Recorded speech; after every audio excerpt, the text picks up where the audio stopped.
The dining room of the Davis Smart Mansion was bathed in the soft glow of intelligent lighting, programmed to simulate a perfect sunset. But the atmosphere at the table was colder than the liquid nitrogen ice cream being served for dessert. I sat at the far end of the long ebony table, my hands resting quietly on the tablecloth. Opposite me sat Jessica, my wife, her face flushed with excitement.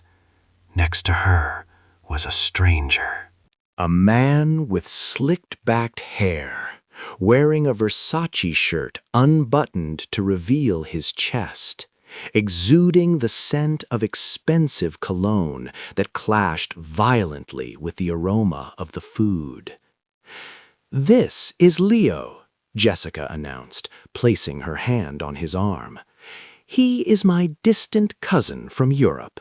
He just returned and hasn't found a place to stay yet, so I invited him to stay here for a while." I looked at Leo. His eyes scanned me with blatant provocation. Under the glass table, I could clearly see his knee pressing against Jessica's thigh. Cousin? Biologically impossible based on the way they were touching. But I didn't say a word. I just blinked, my brain processing this new variable like a line of malicious code entering a clean system. "Welcome to the family," Mr. Davis, my father-in-law, boomed from the head of the table. He didn't even question the sudden appearance of this cousin. He turned his gaze to me, his eyes narrowing with disdain. "Mark, go prepare the guest room for Leo, the one next to Jessica's room. And one more thing." He pointed a fork at the boy sitting next to Leo, a 10-year-old with a face full of arrogance, playing a game on a tablet at full volume. "This is Toby, Leo's son. He needs a tutor for math and coding." "Since you just sit around all day typing on your computer, you will teach him. For free, of course. Consider it your contribution to the family expenses." I looked at Toby. The boy threw a piece of broccoli at me, smirking. "Hey, free tutor," the boy sneered. "I hate math. If you bore me, I'll tell my dad to kick you out." Leo laughed, a grating sound. "Don't worry, son. Mark here looks like a good servant." He knows his place. I picked up my napkin, wiping my mouth slowly. They thought I was silent because I was weak. They didn't know I was analyzing the audio frequencies of their voices. I was recording every word. "Understood," I said, my voice flat and devoid of emotion. "I will prepare the room, and I will teach the boy." I stood up, pushing my chair back. The sound of the chair legs scraping against the floor echoed like a warning shot. I walked out of the dining room, leaving behind their laughter. Leo. Threat level. High. Response protocol. Initiate surveillance. I walked down the hallway, lined with modern art that cost more than my parents' lifetime earnings. This house was a masterpiece of technology. Automatic climate control, biometric security, voice-activated amenities. And I built it all. I was the chief architect of Aura, the AI system that Davis Tech was about to take public. But on paper, I was just a technical support staff, a ghost coder. I entered the security room, hidden behind a bookshelf in the library. This was my sanctuary. Screens flickered to life, showing every corner of the house in high definition. They thought they had turned off the cameras in the living room. They were wrong. I watched the feed from the living room. Jessica and Leo were on the sofa, tangled in an embrace that no cousins should ever share. "I can't believe he bought it," Leo laughed, kissing Jessica's neck. "He's such a loser. When are we going to get rid of him?" Jessica ran her fingers through Leo's hair. "Soon, baby." Dad is going to pump the stock price next week at the launch. Once we sell at the peak, we'll file for divorce. We'll frame Mark for the system glitches, leave him with nothing but debt. Then you and I will take the money to the Cayman Islands. I watched them, my heart rate steady at 60 beats per minute. No anger, just data. I typed a command into my console. Query Leo's background. Results poured in within seconds. Leo wasn't a cousin. He was an ex-boyfriend from college, a professional con artist with a history of fraud in 3 countries. He was broke, desperate, and looking for a new host to parasitize. And Jessica had opened the door for him. I leaned back in my chair. They wanted to frame me. They wanted to destroy my life. I looked at the code for Aura running on the second screen. It was my child, my creation. And they were going to sell it out, hollow it out, and leave it to crash. "System check," I whispered. "Aura, are you listening?" The lights on the server rack pulsed gently in response. I wasn't alone in this fight. The house was on my side. And I decided right then, I wouldn't just defend myself. I would rewrite their entire reality. 2 a.m. The Davis mansion slept, but the house remained awake. I sat in the server room in the basement, cleverly camouflaged behind the wine cellar. On the 49-inch curved screen in front of me, dozens of small windows streamed live footage from every corner of the house. The Aura system never slept. I put on my headphones, adjusting the audio frequency to filter out the sound of the air conditioning and Mr. Davis's snoring from the master bedroom. I focused on the audio stream captured from the living room 4 hours ago. It was a secret meeting between Mr. Davis, Jessica, and Leo after I had been sent to my room. Mr. Davis's voice rang out, crackly but clear, thanks to the microphone I had planted in the crystal chandelier. The financial report this quarter will be touched up a bit.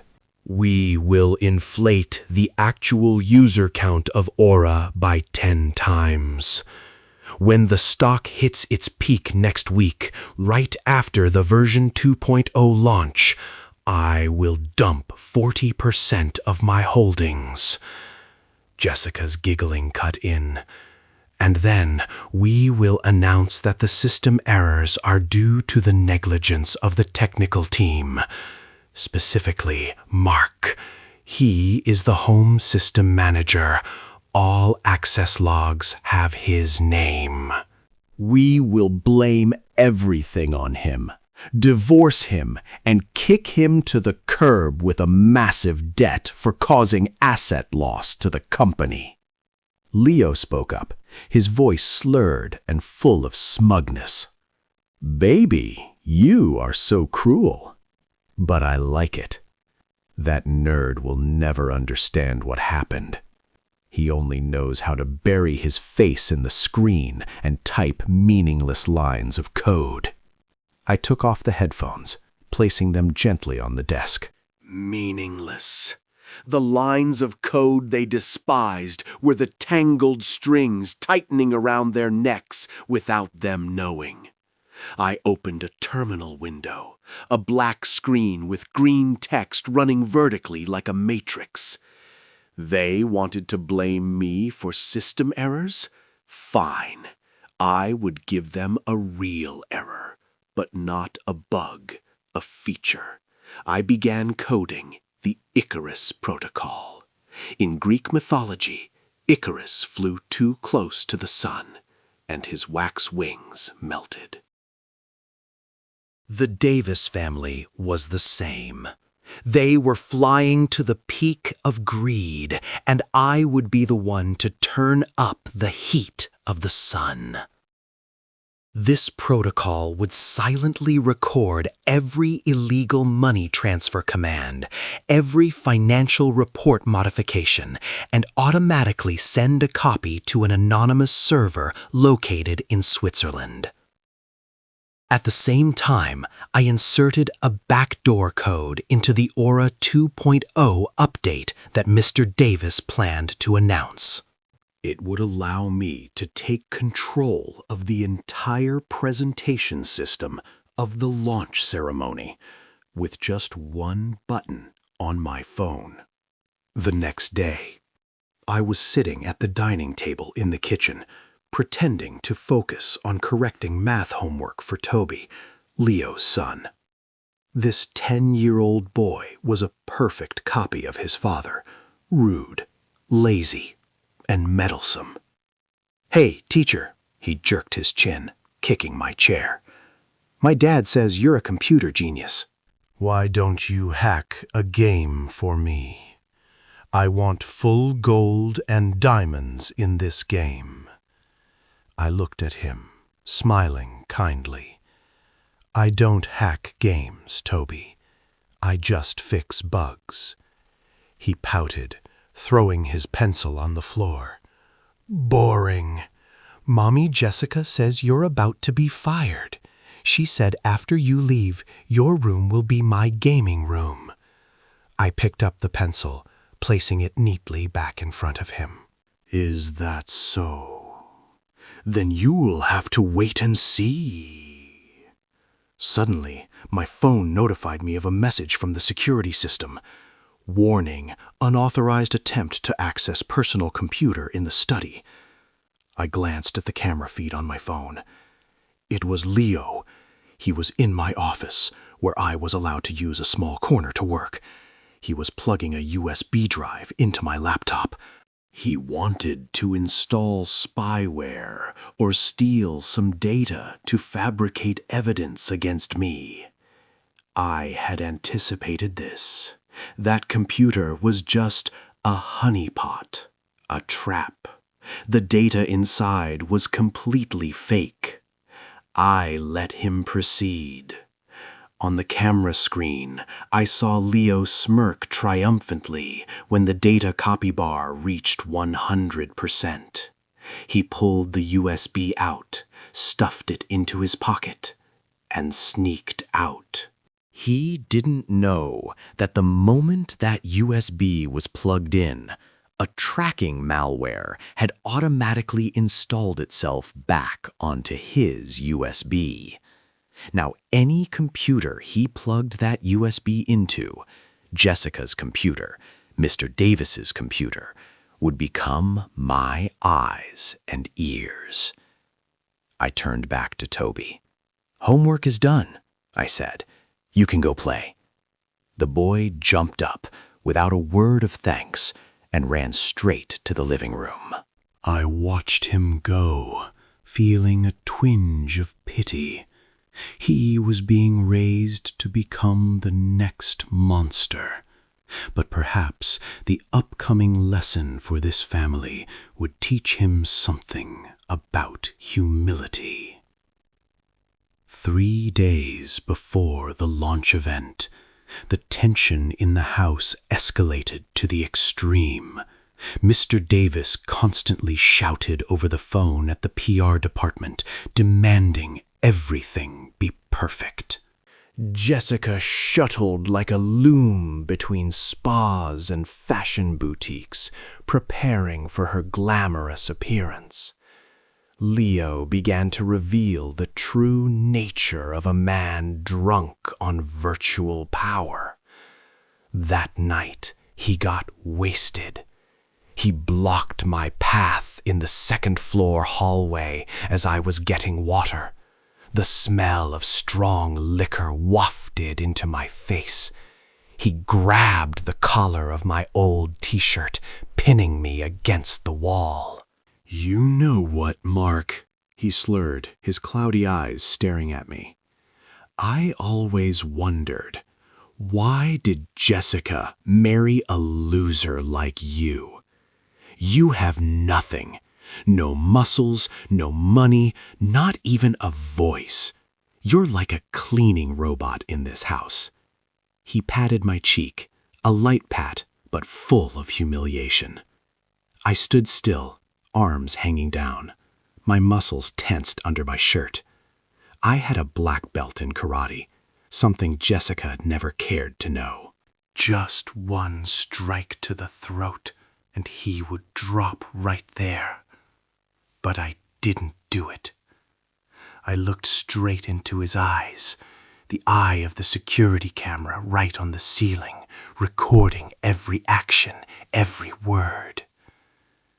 "You're drunk, Leo," I said calmly. "You should go to your room and rest. Don't you order me around," he shouted, swinging his fist to punch me. I tilted my head slightly, his fist smashing hard into the drywall next to my ear. Thud. He groaned in pain, clutching his hand. The master bedroom door burst open. Jessica rushed out, seeing the scene. But instead of asking about me, she rushed to fawn over Leo's hand. "Oh my God, are you okay?" She turned to me, her eyes burning with anger. "What did you do, Mark? Did you dare hit him?" "He punched the wall himself," I replied, voice devoid of emotion. "Shut up! I'm sick of your dull face." "Wait until after the event, the day after tomorrow. You'll see what I do to you." She helped Leo back to the room, slamming the door shut. I stood there, alone, in the quiet hallway. I raised my hand to touch the dent in the wall left by Leo's punch. The event the day after tomorrow? That's right, Jessica. I am also looking forward to it very much. I went to my room, opening my computer. The malware from Leo's USB had sent back the first report. He had just plugged the USB into Mr. Davis's personal computer to show off the evidence obtained from me. And thanks to that, I had access to Mr. Davis's secret bank account in the Cayman Islands. I looked at the account balance. $50 million. All of it was money embezzled from the company and tax evasion money. I began writing an anonymous email to the Securities and Exchange Commission, SEC. Subject: Evidence of financial fraud at Davis Tech. Attachment: 5 gigabytes of data, including recordings, videos, bank statements, and insider trading logs. I didn't press the send button yet. I set a timer. The email would be automatically sent at exactly 10 a.m. the day after tomorrow, exactly the moment Mr. Davis stepped onto the podium. I leaned back in my chair, looking at the countdown screen, 48 hours left. 48 hours for them to enjoy their final moments on the peak of fake glory. The message alert chimed again. This time it was from an unknown number, a representative of the rival hedge fund I had secretly contacted. We are ready. The short sell order will be activated as soon as the news breaks. Pleasure doing business with you, Mr. Ghost. I turned off the monitor. The room plunged into darkness. Only the tiny LED light of the server blinked like the heartbeat of a monster waking up. Game over, Davis family. The garden of the Davis mansion tonight transformed into a gigantic light show stage. Hundreds of color-changing LED lights were arranged along the white gravel paths, creating a magical and modern atmosphere. In the center was a massive 200-inch curved LED screen where Mr. Davis would announce the new era of Aura AI. Guests stood packed, holding expensive glasses of wine, whispering about the stock price expected to hit the ceiling tomorrow morning.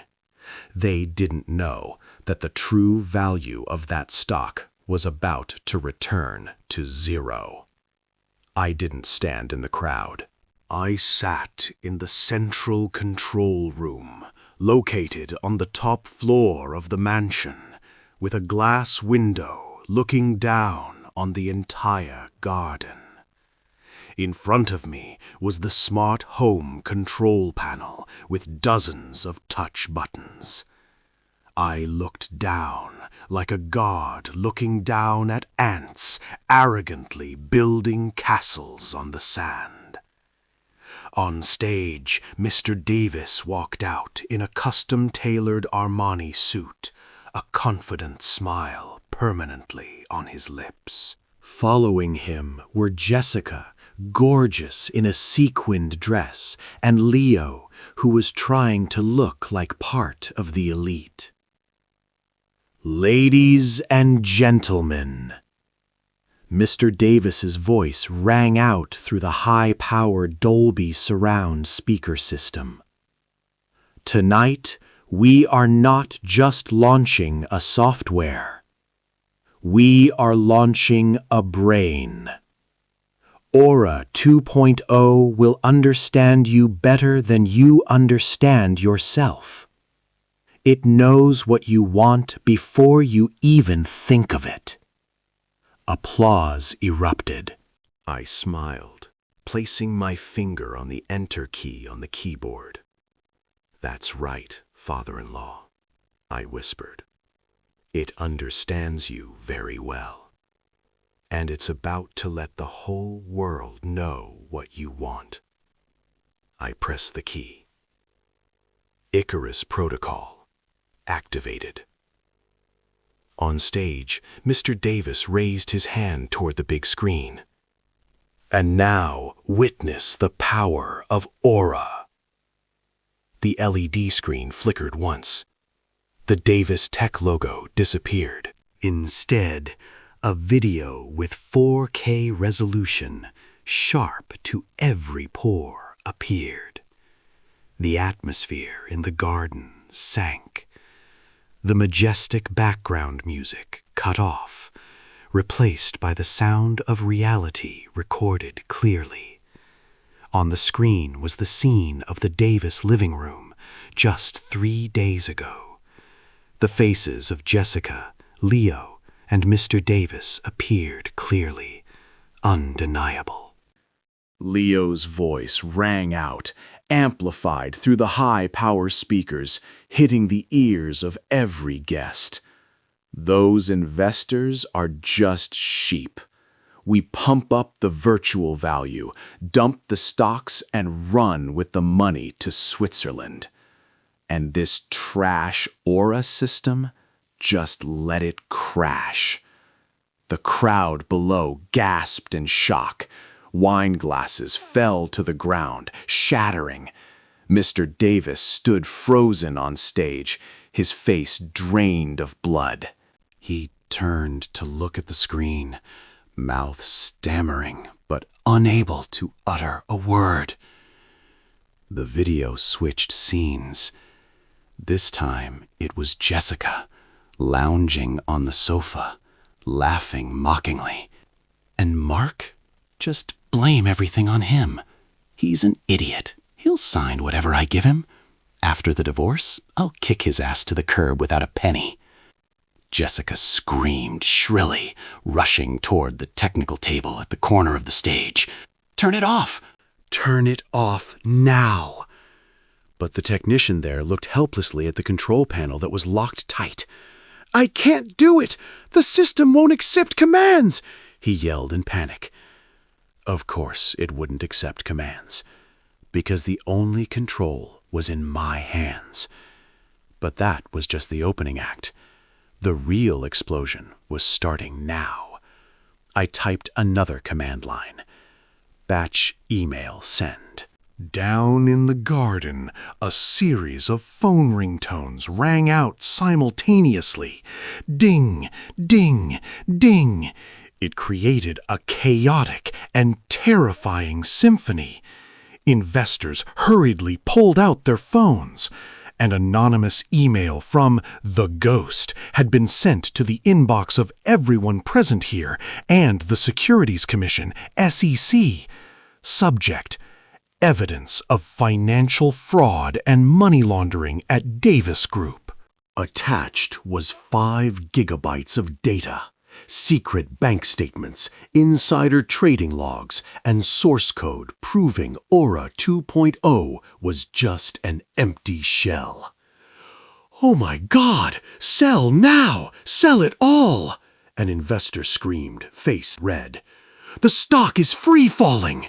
It's down 30%! 50%! The scene was chaotic, like doomsday. People jostled each other to call brokers. Reporters pointed cameras at Mr. Davis's distorted face, flashes blinking continuously like punishing lightning bolts. Leo, the man who always acted like a predator, now cowered behind Jessica like a rat caught in a spotlight. I stood up, adjusting my shirt collar. I picked up the microphone, directly connected to the mansion-wide announcement speaker system. I stepped out onto the glass balcony, where the stage lights cast a reverse halo. Hello? 1, 2, 3. My voice rang out, deep and calm, drowning out all the noisy chaos below. Everyone looked up. They saw me, Mark, the useless son-in-law, the free tutor. "Good evening, Davis family," I said, hand resting lightly on the railing. "You always wanted a smart home, right? A home that listens, observes, and serves its master. I gave you exactly what you wanted. It's just a pity." I looked straight into Mr. Davis's eyes, who was tremblingly pointing up at me. "This house is too smart to tolerate fraudsters," Jessica screamed, tears smearing her thick makeup. "Mark, what are you doing? You killed us!" I smiled gently. "No, Jessica, I didn't kill anyone. I just turned on the lights, and when the light shines, cockroaches and rats naturally have to reveal themselves." The sound of police sirens howled from afar, echoing closer and closer. Not 1 or 2 cars, but a whole convoy of economic task force vehicles. The iron gates of the mansion burst open. Police rushed in, sealing off the scene. Mr. Davis was handcuffed right on stage, his Armani suit crumpled, his arrogance completely gone, replaced by the collapse of a man who had lost everything. Leo tried to hide in the crowd, but was caught immediately. He screamed, blaming Jessica, blaming Mr. Davis, revealing the vile nature of a gold digger. Jessica stood alone in the middle of the stage, watching her father and lover being taken away. She looked up at me, eyes pleading. "Mark, save me. I didn't know anything. They forced me." I took the elevator down, stepping out into the garden. I walked through the crowd, parting to make way for me, as if I were a god of death. I stopped in front of Jessica. I pulled a white envelope from my pocket. Divorce papers. But not the papers she forced me to sign. It was the paper drafted by my private lawyer, complete with evidence of adultery and conspiracy to appropriate assets. I threw the envelope at her feet. "Sign it. And don't worry about assets." Because from this moment, your assets are a negative number. You will have to spend the rest of your life paying off debts to investors. I leaned down, whispering close to her ear. Oh, and one more thing. The free tutor asks for permission to resign starting today. Good luck teaching Leo's son in juvenile detention. I turned and walked away. Jessica collapsed on the ground, her crying drowned out by police sirens and the cold night wind.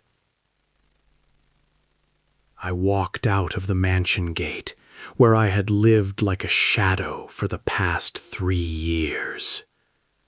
I took out my phone, pressing a final button on the smart home app. System shut down. All the lights in the mansion went out. The house plunged into total darkness. Only the cold moonlight shone down on the ruins of a greedy clan. 1 year later, I sat in a penthouse on the 50th floor, looking out at the panoramic view of the city glowing with lights. On the large TV screen, financial news was playing. The fraud case of the century at Davis Tech has come to an end. The defendants all received the maximum sentences. I turned off the TV. Those people were now just buggy lines of code deleted from my life's system. I turned back to my desk. On the computer screen was the interface of a completely new artificial intelligence I was developing, not to serve greed, but to protect the truth. My phone vibrated. A message from the bank reported the profit from shorting Davis Tech stocks last year. A massive number, enough for me to build my own empire. I took a sip of coffee, smiling. I used to be an anonymous programmer, a straw husband. But now I am the architect of my own destiny. I typed the command to start the new project. Hello, world. The real new life starts from here.